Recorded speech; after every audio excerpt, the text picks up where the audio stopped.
Okay, abusua ba makwa ba stronko so e de ba Ghana politics avenue so abusua yemonra ye nsemu ye wa ha ene ye be report e de ma mo say former chief justice aye frɛ no ye maame tokunu abusua o take action a opese or the hot parliament ye anase acting chief justice Baffoe in a vetting in parliament abusua and rather parliament a resume ye no speaker of parliament approve Paul Baffoe Neveti no as a chief justice was submitted bibia edi Akroma parliament committee ebusia sisiano bibia edida na kwema speaker of parliament finally wa approve ya ebusia maami tokonu eni wu akani ya enye asem keto akra yense momremo me enko na yenkonko ti ensema e course on subscribe ya subscribe like na share ma afofron so ensa into me enkabia ha Ghana politics avenue so don't forget to click on the notification bell so that any update be able to drop piano once away to me akabi medamase. For reasons beyond his control. Well, we got a new date today. Parliament is back in full swing after a long recess. Crucial items have been tabled and expected to be executed in this third session. By way of highlights, members of Parliament that's elect for Akwetia and Tamale Central, that's Bediako Bedu, and then also Professor Alidu Seidu was sworn in earlier today. So now they're recognized by Parliament and they're going to start their work. Those are the two gentlemen you see right there. And they took their oath, and we're going to hear them shortly, and the Speaker's commitment, in fact, to getting them to adhere to the rules of the House and his admonition to them to make the standing orders of Parliament their Bible for as long as they remain in the House.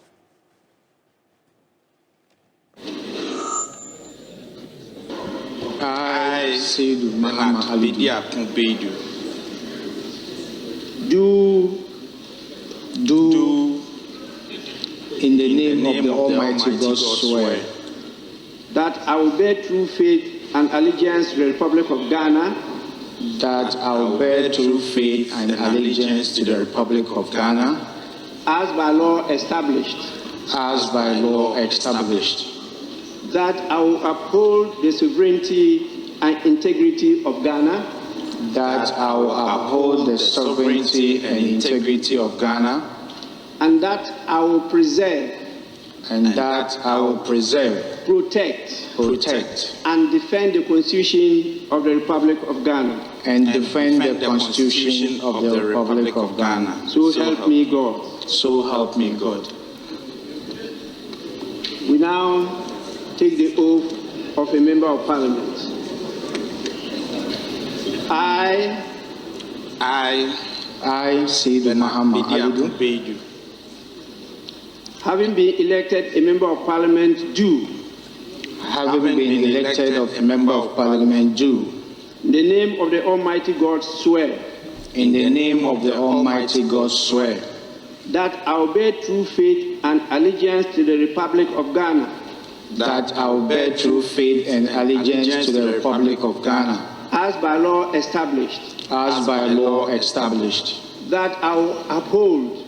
That I will uphold. Preserve, protect, and defend the Constitution of the Republic of Ghana. And defend the Constitution of the Republic of Ghana. And that I will faithfully. And that I will faithfully. And conscientiously. Discharge the duties of a member of Parliament. Discharge the duties of a member of Parliament. So help me God. So help me God. Their journey starts today as members of Parliament representing the various constituencies, Akwetia, Tamale Central, and expectations of their constituents are high. But also a number of papers are expected to be presented and read for the first time, and one of them being the controversial Human Sexual Rights and Family Values Bill, known as the Anti-LGBTQ+ bill, which has been reintroduced with a bipartisan support. We're going to get into that shortly. But another issue as well, which is going to be an integral part of this session of Parliament, is the vetting of the Chief Justice nominee. Justice Paul Baffoe. This is one of the key moments to expect in this session. Today, Speaker of Parliament Alban Bagbin, referring, Right Honourable Alban Sumana Kingsford Bagbin, referring the nomination of Paul Baffoe as Chief Justice to the Appointments Committee of Parliament for consideration. Let's take a listen to exactly what the Speaker said and how the coming days will look like. Take a look. Nomination of Chief Justice. Following consultations with the Council of State, conveyed by its letter dated 14th October 2025, and in accordance with Article 144, Clause 1 of the 1992 Constitution of the Republic of Ghana, I have the honor to respectfully submit for the approval of Parliament the nomination of Justice Paul Baffoe as Chief Justice of the Republic of Ghana. Justice Baffoe has distinguished himself through unwavering integrity, sound judicial temperament, and a deep commitment to the rule of law. Attached are the nominees' curriculum vitae and supporting documents to facilitate the vetting process.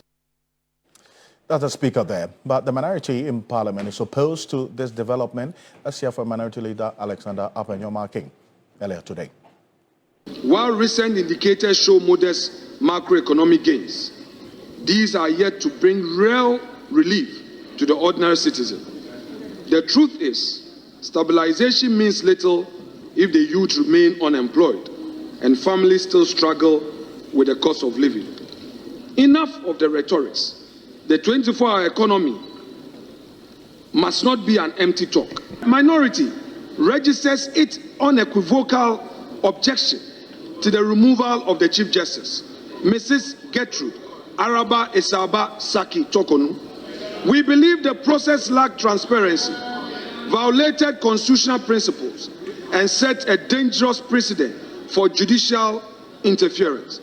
Though we are 87, we assure the people of Ghana that we are firm in our conviction and will be able to hold this supermajority to account. We don't believe in numbers, we believe in substance, and will confront you with substance.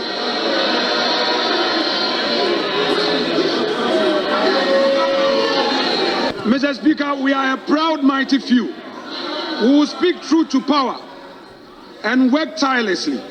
Mr. Speaker, guided by discipline, hard work, and our faith in God.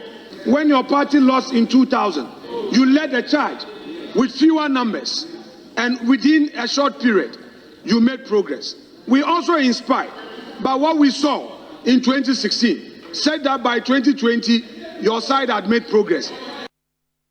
Well, that's Alexander Apenyoma-King, a full member of Parliament minority leader there, clearly indicating their position on the nomination of the Chief Justice. The coming days is indeed one to watch on what the minority will do when this vetting process starts. You're going to stay with us here on Ghana Tonight because we'll follow this every step of the way.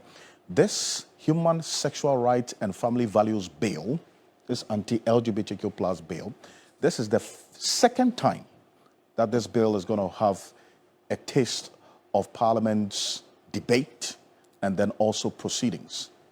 Earlier, in 2021, when this entire process started, the politics of things and then also how the judiciary was called into the work of Parliament regarding this matter, a number of applications that were tabled in court and essentially restricting the Speaker from transmitting this bill to the President and also restricting the President from accepting, the then President John Akuffo from accepting it. We saw how things played out. These two cases were discharged of and were ruled upon, clearing the way. There are many who were also expecting that this matter would have been dealt with before the election because it was a crucial issue going into election 2024. And we will hear one of the proponents and the sponsors of this bill, his position on how this bill could have overturned the outcome of election 2024. And this, I'm talking about Reverend John Intim Fodio. He was part of the old sponsors. We tell me the old sponsor, the first set of sponsors of this anti-LGBTQ plus bill. Him together with the Honorable Samuel Natejo, who was frontal, is the now communications minister, MP for Ningo Pram, Honorable Dela Adjoa Soa, Bepando Member of Parliament, Emmanuel Bejra, MP for Whole West, the Honorable John Intim Fodio, MP for Asin South, was then the Deputy Education Minister, Al-Hassan Saibu Suin, MP for Tamale North, he's now a Deputy Roads Minister, Honorable Rita Na Odole Soa, Lada de Kotopon Member of Parliament, Helen Adjoa Ntoso, Cratchil West Member of Parliament, Nelson Roxon Dapiamepo is the current Majority Chief Whip and Member of Parliament for the South Dyke constituency. These were the first sponsors, 8 sponsors of the Human Sexual Rights and Family Values Bill in the first instance when this bill was first laid in Parliament. But we are seeing a different set of sponsors of this private member's motion or this bill.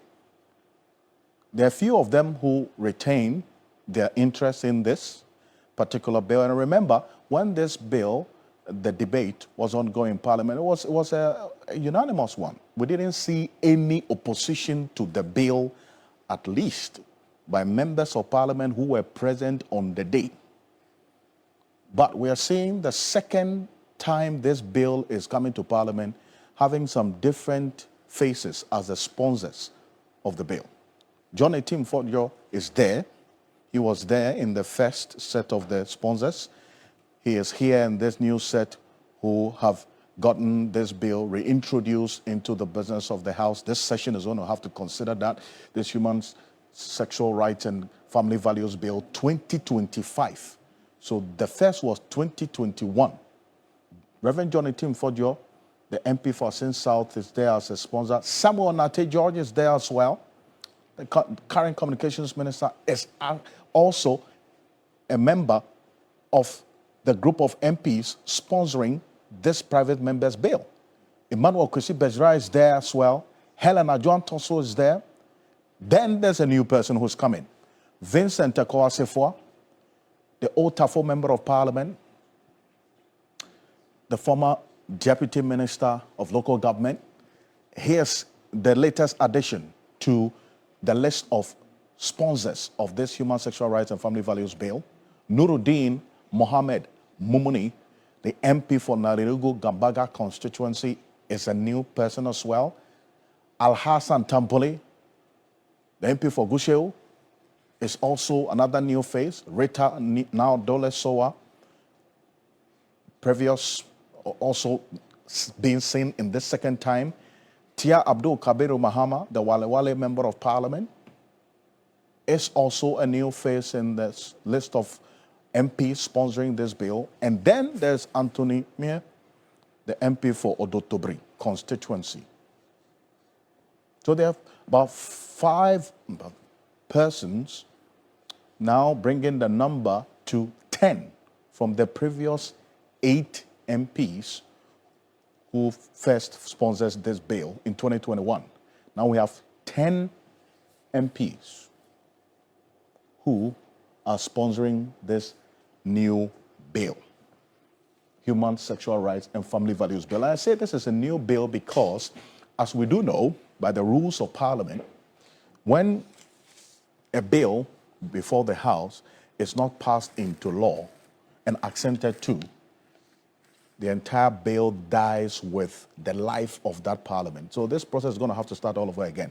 This is why I'm bringing Adam Senanu, is a co-chair of the Citizens Movement Against Corruption. But for this conversation, he is the lead advocate for the Advocates for Christ. They were one of the organizations that supported this bill and the campaign for this bill to be passed. He's joining us on Zoom right now. So I appreciate your time. Thank you for joining us. Now, this anti-LGBTQ plus bill has circled back to Parliament, and we are seeing it again. How do you expect things to play out now in the coming days? Because now there's quite some time. Well, yes. I mean, as far back as late last year, we were aware that we were going to end up with potentially two options. One was, and I think basically beginning, late last year to beginning this year, was either that the president was going to have a government-sponsored version, which we needed to decide whether would align with, or as the Speaker of Parliament had said, he would re-trigger pick the old one, re-trigger a process to fast track it through Parliament, given that they had done their part and they had actually passed it. It was the president who refused to leave. So we've been aware that there were these two options, and many of us were kind of inclined towards the Speaker's version of re-triggering it, because we knew they have control. Parliament that had worked with us already on it would have control, and it meant that we're not going to entirely throw away what had already been put in as content. So I'm happy to note that the commitment by the Speaker that he would re-trigger has come to pass. And I'm quite sure that in the same vein as the commitments he made, that he would make it a much faster process based on the fact that this is their own document, is likely to be what transpires as it goes through the processes in Parliament. That reference that you made to the position that the president had earlier suggested, I want us to take a listen to exactly what the president said. In this proposal, you referenced that he's thinking, in his view as well, that it could be considered to be, instead of a private member's bill, it would be a government-backed bill, so that the bill, if it's going to be reintroduced, which we're seeing now, would be one that is initiated by government and not private members. This is what the president said when he was at the Catholic Bishops' Conference, I think, when he assumed office, called on him. Take a look. President, military president, then he became civilian president. The first time the transition from one party to another took place, I had been Minister of Communications at the time, and I know what happened. So it looks like it's become a tradition that is continuing to, happen. And so we need to see how we can arrest the situation. So we'll take note of that. And I think that together we can find a solution to it. I've appealed several times to people to, act differently and not do the same things that happened before, because the people of Ghana repose a certain confidence in us that we do things differently. And so we mustn't say because these people did it at this time, we also are going to do the same thing. And so the invading of government offices, going to take over government offices and things must stop. Ministers are being appointed. Once they take office, all this is going to unfold in an orderly manner. And so I once again reiterate my call to all the people who are doing that to stop. With regards to the proper human sexuality, and it's quite a long name, proper family values bill. If you remember, there was a court case that injuncted the Speaker from forwarding it to the President, and also restrained the President from receiving the bill.